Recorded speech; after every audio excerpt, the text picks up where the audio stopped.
أعوذ بالله من الشيطان الرجيم بسم الله الرحمن الرحيم الذين ينفقون أموالهم في سبيل الله ثم لا يتبعون ما أنفقوا منا ولا أذى لهم أجرهم عند ربهم ولا خوف عليهم ولا هم يحزنون قول معروف ومغفرة خير من صدقة يتبعها أذى والله غني حليم صدق الله العظيم رب اشرح لي صدري ويسر لي أمري واحلل عقدة من لساني یفقہوا قولی۔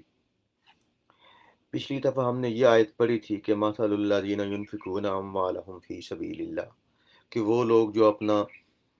مال اللہ تعالیٰ کے راستے میں خرچ کرتے ہیں، ثم لا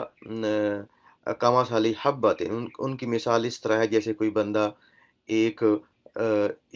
ایک دانہ جو ہے وہ کسی فصل کا ایک دانہ بوتا ہے، انبتت سبع سنابل، اور اس سے 7 سٹے نکلتے ہیں، 7 بالیاں نکلتی ہیں، اور فی کل سنبلۃ مئۃ حبہ، اور ہر بالی کے اندر 100 دانے ہوتے ہیں، یعنی 1 سے 7 بالیاں، اور ہر بالی کے اندر 100، یعنی 1 سے 700۔ واللہ یضاعف لمن یشاء، اور اللہ تعالیٰ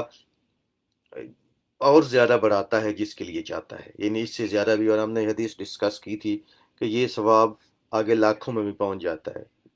اس نے یہ شرط ہے، یعنی اللہ تعالیٰ کی کوئی حد نہیں ہے دینے کی۔ واللہ واسع علیم، اور اللہ تعالیٰ وسعت رکھنے والا ہے، اللہ تعالیٰ جاننے والا ہے۔ یہ پچھلی دفعہ ہم نے پڑھا تھا۔ اب اس سلسلے کی دوسری آیت کہ الذین ینفقون اموالہم فی سبیل اللہ، الذین وہ لوگ جو ینفقون جو اپنے مالوں کو خرچ کرتے ہیں اور خرچ کریں گے، دونوں اس کے اندر آ گیا۔ یہ فعل مضارعہ ہے نا، اور مضارعہ کے اندر پریزنٹ ٹینس یعنی فعل حال اور فیوچر اور فعل مستقبل دونوں اس کے اندر آتے ہیں، یعنی وہ لوگ جو اپنے مال کو اللہ کے راستے میں خرچ کرتے ہیں اور کریں گے، یعنی یہ قیامت تک آ گیا سب کچھ۔ الذین ینفقون اموالہم فی سبیل اللہ، وہ لوگ جو اپنے مالوں کو اللہ تعالیٰ کے راستے میں خرچ کرتے ہیں، ثم پھر لا یتبعون، آپ تابع یتبع کہتے ہیں کسی چیز کا اتباع کرنا، ثم لا یتبعون پھر اس کے بعد نہیں کرتے، ما انفقوا جو خرچ کیا ہے، ثم لا یتبعون ما انفقوا یعنی پھر جو خرچ کیا ہے اس کے بعد نہیں کرتے۔ کیا نہیں کرتے؟ مننا، من کہتے ہیں عربی کے اندر،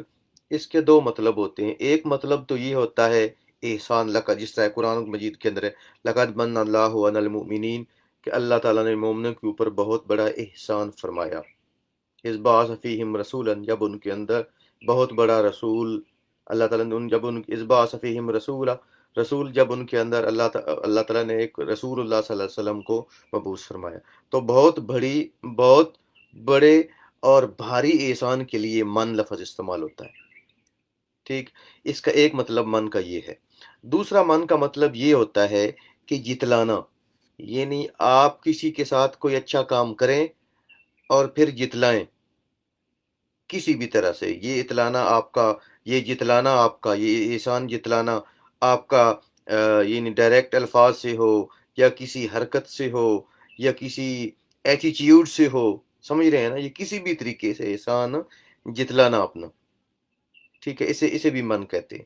تو یہاں یہ مطلب ہے کہ ثم لا یتبعون ما انفقوا، پھر جو خرچ کیا ہے اس کے بعد نہیں کرتے، من کا مطلب احسان جتلانا، یعنی اس کے بعد احسان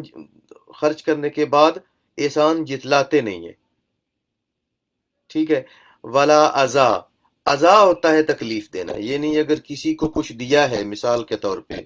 تو کسی کو کچھ دینے کے بعد اسے تکلیف دینا، یعنی جس طرح وہ کیا کہتے ہیں، اگر کسی کو مثال کے طور پہ پیسے دیے یا کچھ اور دیا، تو پھر بعد میں اس سے فری میں کوئی کام کروا لیا مثال کے طور پہ، اور اسے کہا تھا یار یہ عیدی لینے آ جاتے ہو، یہ کام کر دو، یا اس طرح کا کوئی بھی چیز، تو یہ عزا ہے۔ ایک ہوتا ہے جتلانا یہ تو لفظوں سے ہوگا نا، اور اعضاء کے اندر یہ اذیت جسمانی بھی ہو سکتی ہے، یہ اذیت ذہنی بھی ہو سکتی ہے، یعنی ذہنی اذیت کسی کو دینا، ٹھیک ہے؟ تو یہ احسان جتلانا کسی بھی طریقے سے، یا اس کے بعد کوئی تکلیف دینا، تو فرمایا کہ الذین ینفقون اموالہم فی سبیل اللہ، کہ وہ لوگ جو اپنے مالوں کو اللہ تعالیٰ کے راستے میں خرچ کرتے ہیں اور کریں گے، ثم لا یتبعون ما انفقوا منا ولا اذى، پھر اس کے بعد جو انہوں نے خرچ کیا ہے اس کے بعد اس کے بعد نہیں کرتے احسان جتلانا، یعنی اپنے انفاق فی سبیل اللہ کو ضائع نہیں کرتے احسان جتلا کے، ولا اذا، اور نہ تکلیف دے کے، لہم اجرہم، ان کے لیے اجر ہے، عند ربہم، ان کے رب کے پاس، ولا خوف علیہم، اور ان کے اوپر نہ کوئی خوف ہے، ولا ہم یحزنون، اور نہ وہ غم، ان کے اوپر نہ کوئی خوف ہے، ولا ہم یحزنون، اور نہ وہ غمگین ہوں گے، ٹھیک ہے؟ اب اس کی تفسیر کی طرف آتے ہیں۔ دیکھیے پچھلی دفعہ آپ نے جب یہ آیت پڑھی تھی تو ہم نے بتایا تھا کہ یہ آیات جو ہے نا، کہ الذین ینفقون اموالہم فی سبیل اللہ، تو اس آیت کے بارے میں جو ہم نے پچھلی دفعہ بھی بتایا تھا کہ یہ آیت نازل ہوئی تھی خاص طور پہ دو صحابہ کرام کے بارے میں، حضرت عثمان بن عفان رضی اللہ تعالیٰ عنہ، ایک وہ، اور دوسرا حضرت عبد الرحمن بن عوف رضی اللہ تعالیٰ عنہ۔ تو یہ حضرت عبد الرحمن بن سمرہ کہتے ہیں، وہ کہتے ہیں کہ عثمان بن عفان جو ہے یہ 1000 دینار لے کے حاضر ہوئے، یہ تبوک، جب تبوک کے لیے رسول اللہ صلی اللہ علیہ وسلم نے کہا کہ غزوہ تبوک کے لیے تیاری کرنی تھی، تو آپ صلی اللہ علیہ وسلم نے فرمایا کہ اس کے بارے میں کون مدد کرے گا اس کی تیاری میں، تو جا عثمان بِأَلْفِ دینار فی جیش العسرہ، تو عثمان بن عفان 1000 دینار لے کے حاضر ہوئے، اور ایک دوسری روایت یہ بھی ہے کہ دینار کے علاوہ انہوں نے رسول اللہ صلی اللہ علیہ وسلم جو ہے کے لیے انہوں نے 1000 اونٹ بھی دیا تھا سامان سمیت، کہ جس نے جانا ہے 1000 اونٹ بھی انہوں نے دیا تھا، کہ اونٹ سامان سمیت جن لوگوں نے جانا ہے۔ تو دوسرے جب اس حدیث کے اندر 1000 دینار کا ذکر، رسول اللہ صلی اللہ علیہ وسلم کے پاس حاضر ہوئے، فصبہ فی حجر رسول اللہ صلی اللہ علیہ وسلم، تو انہوں نے جا کے رسول اللہ صلی اللہ علیہ وسلم کی گود کے اندر رکھ دیا، یعنی ایک تھیلی تھی اس کے اندر 1000 دینار تھے، وہ گئے اور حضرت عثمان اور رسول اللہ صلی اللہ علیہ وسلم کی گود کے اندر رکھ دیا جا کے۔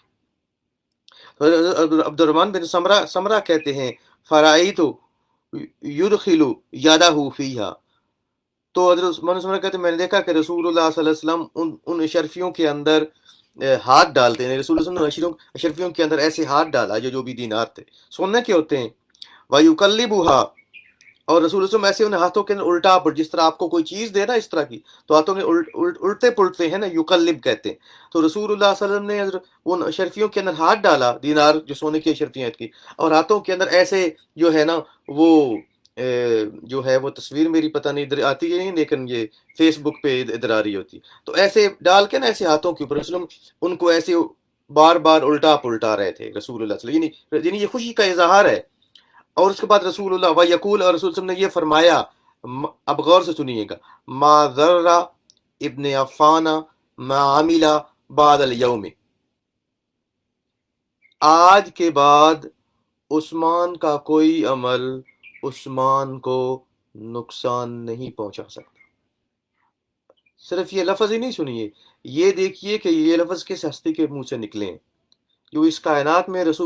اللہ تعالیٰ کے بعد اس کائنات کے اندر اگر کوئی سب سے بڑی ہستی ہے تو وہ رسول اللہ صلی اللہ علیہ وسلم کی ذات ہے، ٹھیک ہے؟ تو ان کی زبان سے یہ نکلا اس موقع پہ کہ آج کے بعد، اب ظاہر ہے کہ آپ یہ بھی رکھیے، وما ینطق عن الہویٰ ان ہوا الا وحی، نبی کبھی اپنی مرضی سے نہیں بولتا، ان ہوا الا وحی یوحیٰ، نبی جو کچھ بھی بولتا ہے چاہے وہ قرآن بولے یا حدیث بولے، وہ اللہ تعالیٰ کی مرضی سے ہوتا ہے۔ اسی ہم جو حدیث کو کہتے ہیں، ہم قرآن کو کہتے ہیں وحی مطلوع، وہ وہی جس کی تلاوت کی جاتی ہے، اور حدیث کو کہا جاتا ہے وہی غیر مطلوع، وہ وہی جس کی تلاوت نہیں کی جاتی، لیکن یہ بھی ہے وما ينطق عن الهوى ان هو الا وحی یوحى۔ تو اس ذات نے فرمایا، اب ظاہر ہے اگر عثمان رضی اللہ عنہ سے کچھ ایسے عمل ہونے ہوتے، مثال کے طور پہ جس طرح کچھ مورخین نے لکھا ہے، یہ مشاہدات صحابہ کے سلسلے میں کہ حضرت عثمان رضی اللہ عنہ جب خلیفہ بنے تو بیت المال کے مال میں سے پوچھے بغیر لوگوں کو دے دیتے تھے، اور میں نے نام نہیں لینا چاہتا، اور یہ بھی کہا کہ اس بہتر ہوتا، اندازہ کیجیے یہ الفاظ لکھیے، بہتر ہوتا حضرت عثمان یہ کام جب بیت المال میں سے دیتے تو سب کو دیتے، صرف اپنے رشتہ داروں کو نہیں دیتے، اندازہ کریں۔ تو ان کے لیے ان کے یہ کہنا ہے کہ قیامت تک کے لیے تمام چیزوں کا اللہ تعالیٰ کو علم ہے۔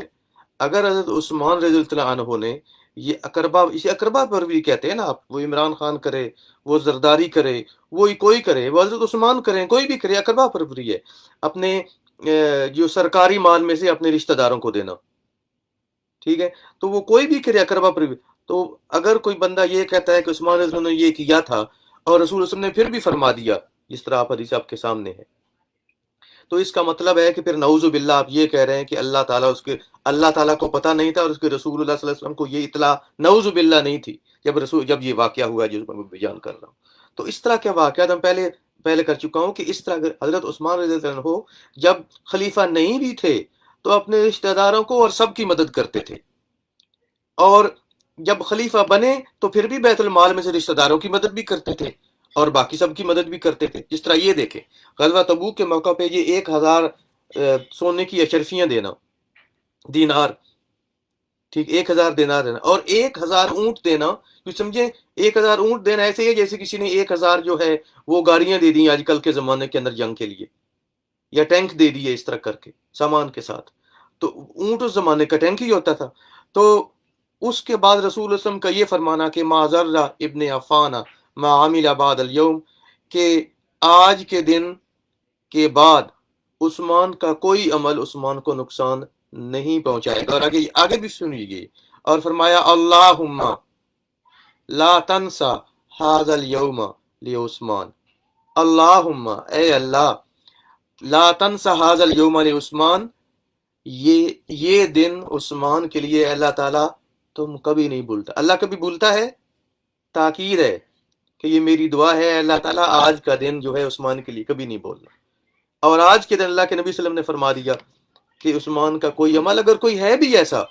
تو انہیں نقصان نہیں پہنچا سکتا۔ اور جس طرح ان لوگوں نے یہ لکھا، یعنی ایک طرف یہ قرآن و حدیث کی یہ گواہیاں ہیں صحابہ کرام کے حق میں، اور دوسری طرف حدیث کے وہ واقعات ہیں تاریخ کے وہ واقعات ہیں جن کو تاریخ کی اگر ہم خود تاریخ کو اگر ہم پڑھیں اور تاریخ کے واقعات کو انالائز کرنے لگیں، تجزیہ کرنے لگیں، تو اکثر یا تو ایسی جو روایت ہیں صحابہ کرام کے خلاف، یا تو ان روایت کی کوئی سند ہی نہیں ہے، یعنی پتہ ہی نہیں کس نے روایت کی اور کہاں سے لی، اور یا اس کے اندر ایسے راویوں نے روایت کی ہیں جو کہ کذاب مشہور ہیں، ٹھیک ہے، ایسے راویوں نے، مثلا لوط بن جاہیہ ایک کذاب راوی مشہور ہے، اس طرح کے راویوں نے کی، قلبی نے کی، واقدی نے کی، اور یہ زیادہ تر روایت قلبی، واقدی، لوط بن جاہیہ ایسے ہی لوگوں سے اس طرح کی ساری روایت، تو اس کی بنیاد پہ کوئی ایسا، یہ اتنے بڑے کتابوں کے اندر اتنے بڑے دعوے کر جنا جو کچھ لوگوں نے کیے ہیں، میں نام نہیں لے رہا حضرت عثمان کے بارے میں، جس سے صاف اگر آپ وہ کتابیں اٹھا کے پڑھیں تو آپ صرف یہی کہیں گے، ذرا کی کتاب آپ پڑھیں گے تو آپ منصف میں تو آپ یہی کہیں گے کہ نعوذ باللہ حضرت عثمان رضی اللہ عنہ نے سرکاری مال کے اندر غبن کر دیا، اور سرکاری مال انہوں نے بے جا خرچ کیا، اور نعوذ باللہ انہوں نے کرپشن کی،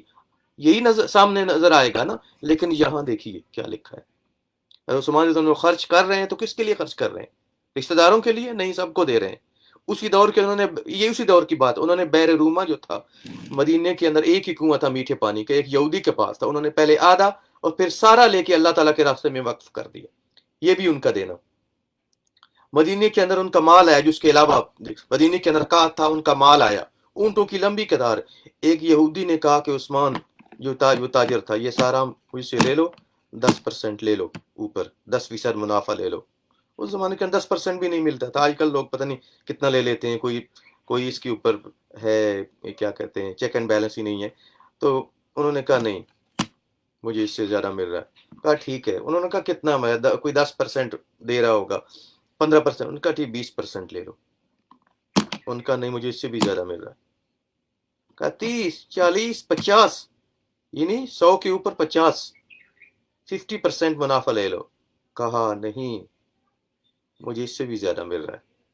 اس نے آخر وہ بھی جنجلا گیا. اس نے کہا عثمان تمہیں کون اتنا زیادہ دے رہا ہے؟ یہ نے کہا مدینے میں ایسا کون ہے جو دے سکے؟ پیسے تو سارے یہودیوں کے پاس تھے مدینے کے اندر زیادہ تر. تو کون ایسا جو تمہیں دے رہا ہے؟ انہوں نے کہا میرے اللہ نے مجھے کہا ہے من جاء بالحسنۃ فلہ عشر امثالھا، کہ جو مجھے ایک دے گا میں 10 دوں گا، یعنی 1000%. تم 50% کی بات کرتے ہو، مجھے کم از کم 1000% مل رہا ہے. اس وقت غالباً یہ آیات ابھی نازل نہیں ہوئی تھی. تو عثمان نے وہ بیر روما اور یہ ساری چیزیں اپنے رشتہ داروں کو دی تھی یا سب کو دی تھی؟ سوال یہ ہے اس طرح کے تب سب سے تاریخ کی بنیاد پہ اس طرح کے تبصرے لکھنے والوں کے لیے. ٹھیک ہے. اور جہاں تک میں پچھلی دفعہ وضاحت کر چکا عثمان رضی اللہ عنہ کے بارے میں، یہ ان کے بارے میں اس طرح کی جو باتیں پھیلائی گئی تھیں کہ انہوں نے بیت المال میں سے اپنے اس میں رشتہ اپنے مخصوص لوگوں کو دیا یا اس طرح کے. حضرت عثمان رضی اللہ عنہ نے جب یہ ان کے اوپر یہ الزامات صحابہ کرام نے نہیں لگائے تھے، بلکہ وہ جو باغی تھے نا، باہر سے آئے تھے. کبھی یہ واقعات تفصیل میں ڈسکس کرے. طیب بھائی بیٹھے، انہیں پتہ ہے یہ واقعات ہم نے 2013-14 میں تفصیل سے ڈسکس کیے تھے. اس کے اوپر ہم نے تقریباً 4 مہینوں میں 8-9 تقریریں ہم نے اس کے اوپر کی تھیں، اور پوری تاریخ کی ایک ایک روایت کو ہم نے اس کو دیکھا تھا جو اس طرح کی ہیں، ان کی سند کو دیکھا تھا، بتایا تھا کہ اس کے اندر کون راوی ہے، کیسے ضعیف ہے، اور اس میں اصل واقعات کیا ہے. تو حضرت اسی جس تبری کے اندر تاریخ تبری کے اندر یہ واقعات لکھے ہیں نا، جہاں سے ان حضرت نے لیے تھے جنہوں نے اس طرح کی کتابیں لکھی ہیں، وہاں آگے یہ بھی روایت تو موجود ہے کہ حضرت عثمان رضی اللہ عنہ نے تمام صحابہ کرام کا میٹنگ بلائی. عشرہ مبشرہ بھی اس کے اندر شامل تھے، حضرت علی اور باقی صحابہ کرام، اور ان کے سامنے یہ ساری باتیں لکھی. پھر ایک ایک بات کی وضاحت کی. شورا کے سارے لوگوں کو بلایا، ایک ایک بات کی وضاحت کی. تو صحابہ نے مانا کہ نہیں، انہوں نے خواہ مخواہ ایلیگیشن لگائی ہیں، ایسی کوئی چیز بھی ٹھیک نہیں ہے. تو شورا اور تمام لوگوں کو انہوں نے مطمئن کیا تھا اس کے بارے میں. تو یہ ایسی چیزیں لکھنے والوں کو کیا وہ تبری کی وہ روایت نظر نہیں آئی؟ پچھلی ساری نظر آ گئی ہیں. اصل میں لوگ جب کوئی خاص شوشہ پھیلانا چاہتے ہوتے ہیں نا،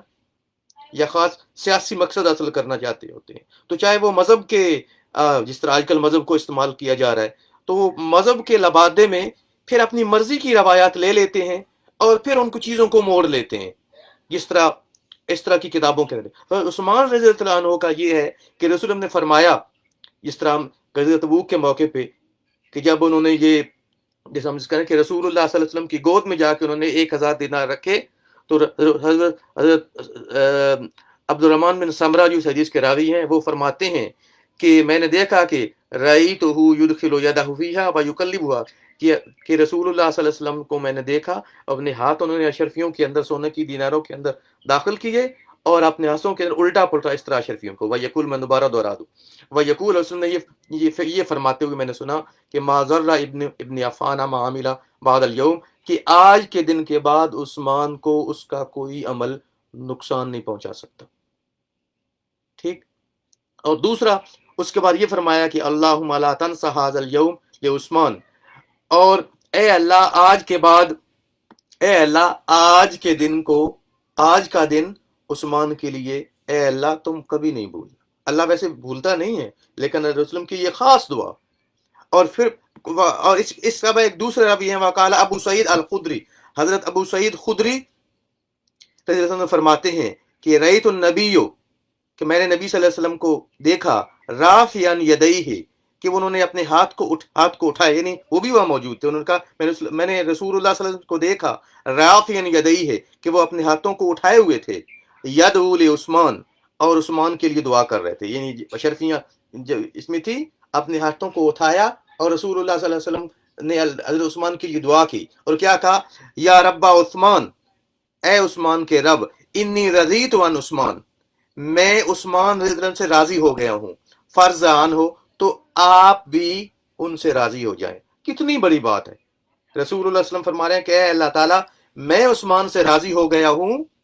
آپ بھی عثمان سے راضی ہو جائیں. اور پھر رسول نے یہ کہہ کے کہ ہاتھ نیچے کر لیے، آگے حدیث پڑھیے. حضرت ابو سعید خدری رضی اللہ عنہ فرماتے ہیں کہ نہیں کہ وسلم نے ایسے دعا کی ہاتھ نیچے کے، فرمایا فما زال یدعو، کہ رسول وسلم نے ہاتھ اٹھائے رکھے اور یہی دعا کرتے رہے حتی طلع الفجر، یہاں تک کہ فجر طلوع ہو گئی.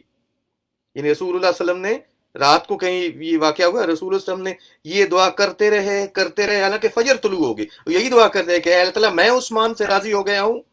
اے عثمان رضی کے رب میں عثمان سے راضی ہو گیا ہوں، تو بھی اس سے راضی ہو جا. تو پہلی بات اللہ کے رسول جس سے راضی ہو جائیں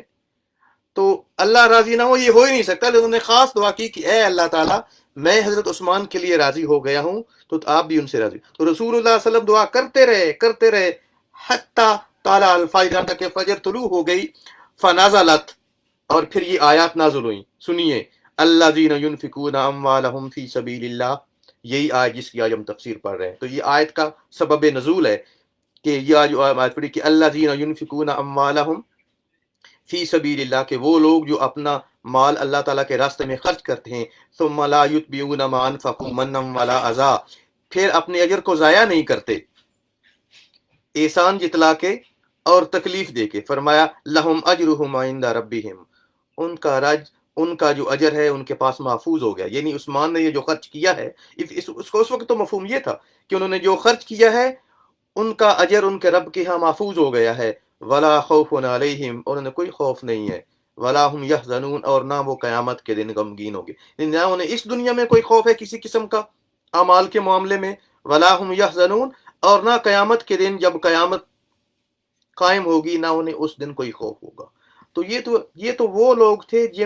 جو عمل کرتے تھے تو قرآن مجید اللہ کے نبی کے ہاتھ اٹھتے تھے ان کی قبولیت میں. اور اوپر سے اللہ کے نبی کی صرف ہاتھ نہیں اٹھتے تھے، اللہ تعالیٰ جبرائیل علیہ السلام کو وہی لے کے بھیج دیتے تھے کہ صحابہ کرام نے اگر یہ عمل کیا ہے تو یہ وہی لے کے جائیے. یہ اس طرح کے اور بھی واقعات ہیں. تو یہ ہے مقام رسول اللہ صلی اللہ علیہ وسلم کی صحبت کا، جسے ہم صحابیت کہتے ہیں، کہ اللہ تعالیٰ کے نبی کی طرف سے رضا کا اعلان ہونا. اور یہ صحابہ کرام کے بارے میں عام ہے قرآن مجید کے رضی اللہ عنہم ورضوا عنہ، کہ اللہ تعالیٰ ان سے راضی ہوا اور وہ اللہ تعالیٰ سے راضی ہو گئے. یہ صحابہ کرام کے بارے میں ایک عام اعلان اللہ تعالیٰ کا یہ قرآن مجید کے اندر.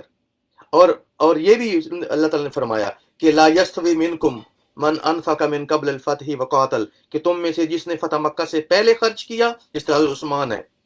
وہ ان کے برابر نہیں ہے جنہوں نے فتح مکہ کے بعد. اولئک اعظم درجۃ من الذین آمنوا من بعد وقاتلوا، تو جن لوگوں نے فتح مکہ سے پہلے جہاد کیا اور قتال کیا، اللہ تعالیٰ کے راستے میں خرچ کیا، وہ اجر میں ان لوگوں سے بہت اوپر ہیں جنہوں نے فتح مکہ کے بعد خرچ کیا. لیکن آگے لفظ سنیے، اس میں کوئی شک نہیں، فتح مکہ سے پہلے جنہوں نے اللہ تعالیٰ کے راستے میں خرچ کیا، جہاد کیا، ان کا اجر فتح مکہ کے بعد والوں سے بہت بیٹر ہے. لیکن یہ نہیں کہ ان کا اجر نہیں ہے. فرمایا وَكُلًّا وَعَدَ اللَّهُ الْحُسْنَى، لیکن ان تمام سے فتح مکہ سے پہلے ہوں یا فتح، کل یہ لفظ عام ہے، جو لوگ عربی جانتے ہیں وَكُلًّا وَعَدَ اللَّهُ الْحُسْنَى، یہ کل جو لفظ ہے یہاں عام ہے. عام کا مطلب یہ ہے رسول کی فتح مکہ سے پہلے والے جو بھی ایمان لائے سارے، اور فتح مکہ کے بعد والے جو ایمان لائے سارے اس کے اندر سارے صحابہ کرام آ گئے. اس کے اندر کوئی ایک بھی صحابہ کرام اس سے باہر نہیں ہے. فرمایا وَكُلًّا وَعَدَ اللَّهُ الْحُسْنَى، اور تمام سے اللہ تعالیٰ نے وعدہ کیا ہے حسنہ. رسول کی یہ حدیث شریف ہے کہ یہ حسنہ سے مراد جنت ہے، کہ اللہ تعالیٰ نے تمام سے حسنہ کا وعدہ کیا ہے. ٹھیک ہے، تو یہ اللہ تعالیٰ کا اعلان ہے ایک عام صحابہ کرام کے بارے میں بھی. عام صحابی رسول وسلم کی زندگی کے آخر کے اندر، مثال کے طور پہ جنہوں نے فتح مکہ کے موقع پہ کیا، یا جب بعد میں جنگ ہوازن ہوئی سن 9 ہجری یا 10 ہجری کے اندر، اس وقت جنہوں نے اسلام قبول کیا، یا رسول کی وفات سے پہلے جنہوں نے اسلام قبول کر لیا، ان تمام کے لیے یہ جو ہے یہ اللہ تعالیٰ کا ایک وعدہ ہے. تو یہ وعدہ ہے ان کے لیے. ٹھیک ہے، اور یا اس طرح اب دیکھیں یہ آیت کی تفسیر آپ کے پاس واضح ہوگی. اب ہم اس کے مسائل کے اندر جاتے ہیں. تو یہاں مسئلہ آپ کو میرے خیال میں سمجھ آ گیا کہ اگر کوئی بندہ اللہ تعالیٰ کے راستے میں خرچ کرتا ہے خرچ کرنے کا دن کے اندر دیکھیں، صرف خرچ کرنے کا ایک ہونا چاہیے، خرچ کے اندر صرف یہ ہے کہ اللہ تعالیٰ کی رضا ہو. خرچ کرنے میں یہ نہیں کہ ظفر کہہ رہے ہوں کہ میں خرچ کرتا ہوں، لوگ کہیں گے کہ ظفر بڑا نیک آدمی ہے، نعوذ باللہ، نیکی گئی باہر میں ایسی، جہاں ظفر کے خرچ کرنے کا مقصد یہ ہو کہ لوگ کہیں کہ اللہ تعالیٰ کے راستے میں اس نے پیسے دیے. نہیں، یہ ذہن میں ہلکا سا خیال بھی نہ آئے کہ میں اس لیے خرچ کر رہا ہوں کہ فلاں بندہ کہے گا، فلاں بندہ جو ہے وہ خوش ہو جائے گا. نہیں، صرف اللہ تعالیٰ کی رضا سامنے ہو، صرف اللہ تعالیٰ کے لیے ہو. یا ذہن کے اندر دیکھیں، کچھ لوگ اس لیے بھی خرچ کرتے ہیں تاکہ لوگ کہیں بڑے سخی ہیں. آپ کو پتا ہے قیامت کے دن اللہ تعالیٰ کے سامنے 3 لوگ لائے جائیں گے، ان میں سے ایک بندہ وہ بھی ہوگا جس نے دنیا میں بہت خرچ کیا ہوگا، اور اللہ تعالیٰ اسے کہیں گے کہ ہاں تم نے یہ یہ یہ بھی خرچ کیا، یہ بھی خرچ کیا، یہ بھی خرچ کیا، یہ بھی خرچ کیا. تو وہ کہے گا ہاں اللہ تعالیٰ میں نے یہ خرچ کیا تیری رضا کے لیے. اللہ تعالیٰ کہیں گا نہیں، تم نے میری رضا کے لیے خرچ نہیں کیا، تم نے اس لیے خرچ کیا تاکہ لوگ کہیں بڑا سخی، دیکھو اللہ تعالیٰ کے راستے میں کتنا دے رہا ہے، فلاں پروگرام شروع کر دیا ہے، فلاں شروع کر دیا ہے، فلاں سپورٹ شروع کر دی ہے، یہ شروع کر دی ہے، وہ شروع کر دی ہے. چاہے اس کا مقصد سیاسی ہو، میں یہ بھی کہہ دوں، چاہے اس کا مقصد سیاسی ہو، میں سیاست کی بات نہیں کر رہا، لیکن سیاسی مقصد بھی ایک مقصد ہوتا ہے، یا خوش کرنا. اگر اللہ تعالیٰ کے علاوہ کسی کو بھی خوش کرنا مقصود ہو تو اس کے اندر یہ سیاسی انفاق بھی آگے سارے. ٹھیک ہے، تو اللہ تعالیٰ کہیں گے کہ نہیں، تم نے میرے لیے نہیں کیا، تم نے اس لیے کیا تاکہ لوگ کہیں کہ بڑا سخی آدمی ہے. پھر فرمایا کہ اسے پیشانی کے بل گھسیٹ کے جہنم کے اندر داخل کر دیا جائے. تو یہ وہ ایسا بندہ ہوگا جس نے خرچ تو کیا ہوگا لیکن من دکھاوے کے لیے خرچ کیا ہوگا، اور خرچ کر کے احسان جتلانا مقصود ہوگا. یعنی خرچ کیا ہوگا، بعد میں مثال کے طور پہ ووٹ مانگنے آ جائے گا کہ میں نے گلی بنوائی تھی آپ کی، ووٹ دیجیے، میں نے فلاں کام کیا تھا، ووٹ دیجیے، میں نے یہ کام کیا تھا، ووٹ دیجیے. تو یہ جو کام کروا کے ووٹ لینے آئے نا، انہیں اس طرح کی باتیں بتایا کریں. ٹھیک ہے، کہ اگر آپ یہ چیزیں پہلے یاد رکھیے، اگر یہ کام کوئی کرتے بھی ہے نا تو یہ سرکاری گرانٹ لے کے آپ کا کام کرتے ہیں، سمجھ لیجئے، سرکاری گرانٹ لے کے آپ کا کام کرتے ہیں تو آپ کے اوپر کوئی احسان نہیں کرتے، یہ ذہن میں رکھیے. ٹھیک ہے، ویسے میں کہتا ہوں جو لوگ کام کرنے والے اچھے کام ہے وہ نہ بھی کہیں، ان کو ووٹ دیجئے بالکل، کیونکہ وہ لوگوں کا فائدہ، خیر الناس من ینفع الناس. لیکن اگر وہ ایسے لوگ ہیں نا جو کہ خاص طور پہ جتلاتے ہیں آ کے، تو جتلانا ان کو بتائیے کہ میرے بھائی جو آپ جتلا رہے ہیں نا اللہ یہ اس طرح نیک کام کر کے، پہلی بات یہ ہے کہ اگر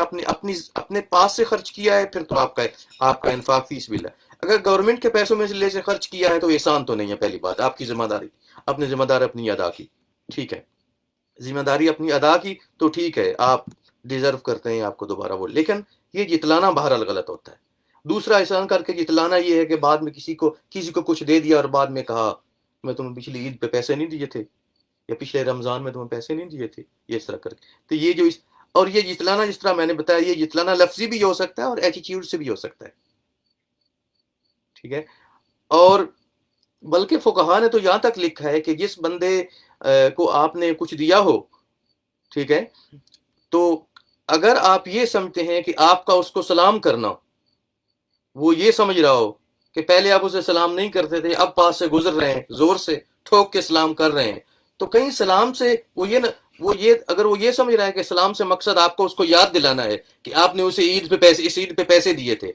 تو کچھ فقہا نے یہ لکھا ہے سلام مت کیجیے. لیکن میں یہ نہیں کہہ رہا، اس کے اوپر یہ سلام آپ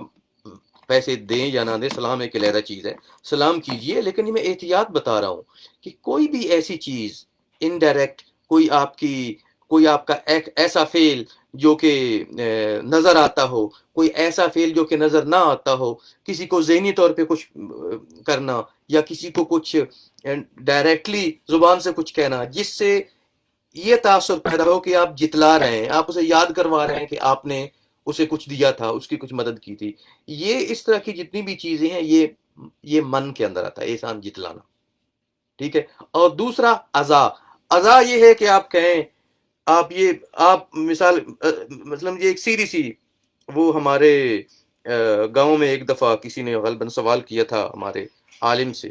کہ یہ عزا کیا ہے، من تو سمجھ آ گئی عزا کیا ہے. انہوں نے کہا عزا یہ ہے کہ آپ نے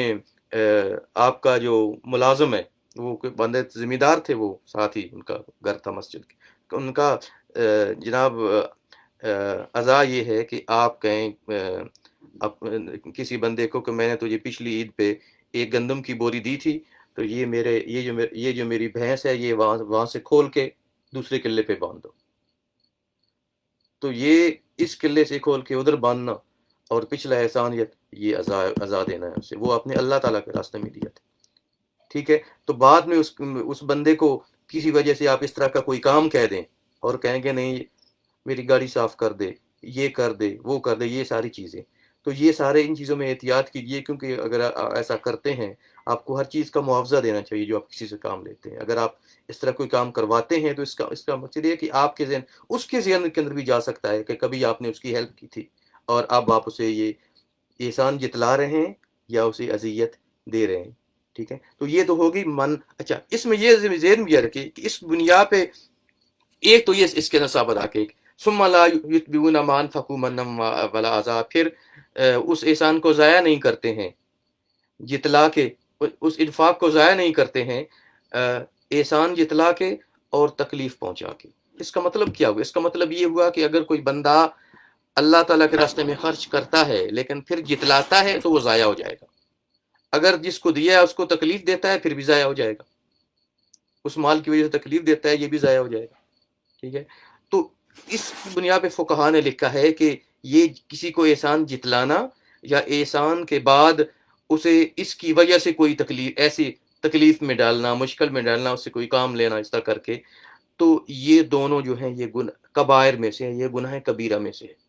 کس میں سے ہے؟ گناہ کبیرہ میں سے. اور اگر ایسا کیا جائے تو وہ جو آپ نے انفاق کیا ہے اس کا اجر ضائع ہو جائے گا. تو یہ تو احادیث تھی اس کے بارے میں، جو مسائل تھے اس کے بارے میں نے بتا دیا. اور اس کے بارے میں، اور یہ انفاق فی سبیل اللہ کے بارے میں، اس کے بارے میں ایک جو ہے وہ یہ بڑی پیاری حق ہے. حضرت عمر کا ایک واقعہ بیان کیا گیا ہے. حضرت عمر کے پاس ایک اعرابی آیا اور اب اس نے عربی شعروں کے اندر کیونکہ اب اس زمانے کے اندر تو آپ کو پتہ ہے عرب تو ایسے شعر کہتے تھے، ہر بندہ اس میں شعر و شاعری. تو ان عمر کے پاس آیا اور کہ یا عمر الخیر، یعنی نیکی کیجیے، جزیات الجنہ، آپ کو اللہ تعالیٰ جنت میں آپ کو اللہ تعالیٰ آپ کو اس کے بدلے میں جنت عطا فرمائے گا. اور وہ کیا ہے کہ آپ میری بیٹیوں کو اور ان کی ماں کو کپڑے پہنائیے، اور ہمارے لیے جو ہے اس زمانے میں ہماری جو مصیبتیں ہیں اس کے لیے آپ ڈھال بن جائیے، اور میں اللہ کی قسم کھاتا ہوں کہ آپ یہ ضرور پڑھیں گے. تو حضرت عمر نے ان سے سوال کر لیا کہ ان لم افعل یکون ماذا، اگر میں یہ نہ کروں تو کیا ہوگا؟ وہ بھی عمر تھے نا، کچھ مقصد ہوگا یہ کہنے سے. تو اس نے عرابی نے جواب میں کہا کہ اذن ابا حفص لازبان نہ ہو. کچھ نہیں، غریب آدمی ہوں. اے حضرت حفصہ کے والد تھے، اے ابا حفص. اس کو مطلب حفصہ کے بجائے حفص بھی نام رکھا جا سکتا ہے ایک بچی کا، یہ ذہن میں رکھے. اے ابو حفص، کچھ نہیں، غریب آدمی ہوں، میں چپ کر کے چلا جاؤں گا. تو انہوں نے دوبارہ فرمایا کہ اذا ذهبت یکون ماذا، انہوں نے کہا ٹھیک ہے تو چلا جائے گا تو کیا ہوگا پھر؟ قال تکون عن حالی لتسألنہ، انہوں نے کہا کہ میں جو ہے جس حال کے اندر ہوں نا اس کے بارے میں آپ سے سوال ہوگا، اور اس کے آپ سے سوال اس دن ہوگا جس دن عطیات کی ضرورت ہوگی، قیامت کے دن. ٹھیک ہے، اور اس کے بارے میں ہر بندے سے یہ سوال ہوگا اس کے بارے میں، اور اس یعنی ہر بندے سے یہ سوال ہوگا کہ فلاں بندے نے تجھ سے مسئول نے تجھ سے کچھ مانگا تھا، تم نے دیا تھا یا نہیں دیا تھا، اور پھر اس کی وجہ سے یا تو جنت کے اندر بندہ جائے گا یا جہنم کے اندر جائے گا. فبکا عمر، تو کہتے ہیں حتی اغزلت لحیتہ، کہتے ہیں کہ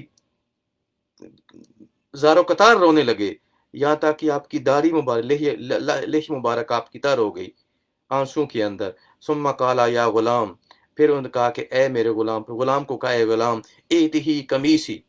دیکھیے یہ خلیفہ ہیں، یا غلام ایتہی قمیصی، اس بندے کو یہ میری قمیص دے دو. ھذا لذالک الیوم، اور یہ کمیز اس وجہ سے دو کہ قیامت کے دن کی وجہ سے جس کا یہ ذکر رہا ہے، لال شیری، اس وجہ سے یہ نہیں ہے کہ میں اس کے شعروں سے متاثر ہوا ہوں۔ آج کل یہ بھی کہتے ہیں کہ فلاں نے اچھا شعر کہا ہے کچھ دے دو، اچھی نظم پڑھی ہے کچھ دے دو۔ فرمایا اس کے لیے نہیں ہے، بلکہ میں اس لیے دے رہا ہوں کہ قیامت کا دن جس نے ذکر کیا ہے نا، کہ اس کے دن مجھ سے سوال ہوگا کہ عمر تم سے ایک بندہ مانگنے آیا تھا، دیا تھا یا نہیں دیا تھا؟ تو اس دن کے لیے سدھو۔ اور فرمایا واللہ، آگے دیکھیے کمیز کیوں کی تھی؟ ہم کمیز تو ایسے بندہ اٹھا کے نہیں دیتا، پیسے یا کچھ اور چیز کیوں نہیں دی؟ فرمایا واللہ لا املک غیرہ، انہوں نے کہا اللہ تعالیٰ کی قسم آج کے دن میرے پاس اس کمیز کے علاوہ کچھ بھی نہیں ہے۔ خلیفہ ہیں اور آج کے دن کمیز کے علاوہ کچھ نہیں ہے، اور وہ بھی دیا ہے، یہ نہیں کہ سائل کو واپس لوٹایا، کیونکہ سائل جو تھا وہ، اور خود غالباً حالت یہ تھی کہ سائل کی طرح کی حالت تھی، ایک کمیز تھی طرف، تو وہ بھی اللہ تعالیٰ کے راستے۔ اس کو یہ پتہ چل گیا کہ جب دیں تو اور کوئی بھی وجہ نہ ہو، کسی کے شعر کی وجہ سے، کسی کے ہنر کی وجہ نہیں، آپ کہیں کہ آپ اللہ تعالیٰ کی کہ یہ قرآن مجید کی آیت بھی ہے، مجھے یاد نہیں آ رہی، کہ جس میں ہے حضرت، ذہن میں نہیں آ رہی، چلے رہنے دیجیے اس کو جی۔ تو آپ یہ کہے کہ جزام ولا شکورا، کہ ہم تم سے کسی قسم کا احسان یا بدلہ نہیں جاتے، ہم جو کچھ دے رہے ہیں یہ اللہ تعالیٰ کی رضا کے لیے دے رہے ہیں۔ تو یہ اللہ تعالیٰ کی رضا کے لیے جب دیا جائے تو اس وقت یہ ہے کہ اجر وہ اللہ تعالیٰ کے ہاں وہ اجر آپ کا محفوظ ہو جاتا ہے، اور لا خوف علیہم، نہ دنیا کے اندر کوئی خوف ہے کہ یہ آپ کا ضائع ہوگا، ولا هم یحزنون، اور نہ قیامت کے دن۔ دیکھیں قیامت کا کیا خوف ہے کہ عمر جیسا بندہ بھی گھر میں بھی صرف ایک قمیض ہے جو خود پہنتے ہوں گے، ٹھیک ہے، ایک قمیض صرف پڑی تھی، اور دیکھو ہم گناہ گار ہیں، ہماری الماریاں بڑی بڑی پڑی ہوتی ہیں،